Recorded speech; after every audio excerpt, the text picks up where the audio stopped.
वचन निर्भीड पत्रकारितेचे म्हणजे खबरदार पुढारी न्यूज। अडचणीत सापडलेल्या दूध उत्पादक शेतकऱ्यांना 5 रुपये अनुदान देण्याचा महत्त्वपूर्ण निर्णय राज्य सरकारने घेतला होता।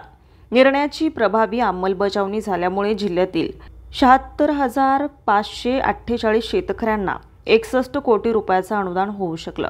केंद्र आणि राज्य सरकार हे शेतकऱ्यांच्या पाठीशी खंबीरपणे उभे राहणारे असल्याचं प्रतिपादन पालकमंत्री राधाकृष्ण विखे पाटील यांनी केले।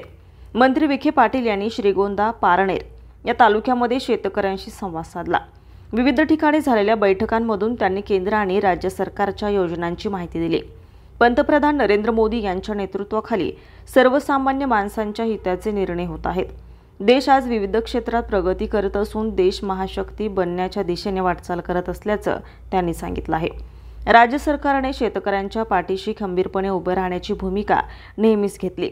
1 रुपयात पीक विमा योजनांचा लाभ तालुक्यातील शेतकऱ्यांना मोठ्या प्रमाणात मिळाला। अडचणीत सापडलेल्या दूध उत्पादक शेतकऱ्यांना मदत म्हणून राज्य सरकारने 5 रुपये अनुदानाची योजना सुरू केली।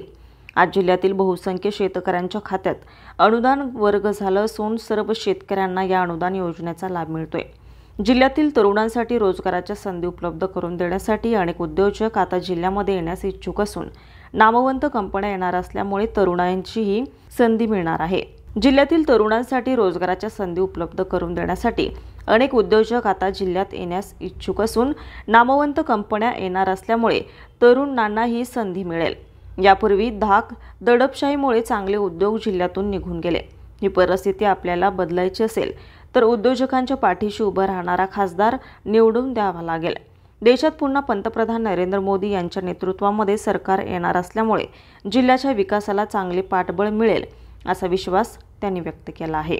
ब्युरो रिपोर्ट, खबरदार पुढारी न्यूज, नगर। ताज्या बातम्या लवकरात लवकर पाहण्यासाठी खबरदार पुढारी न्यूज चॅनलला लाईक करा, सबस्क्राइब करा आणि बेल आयकॉन प्रेस करा।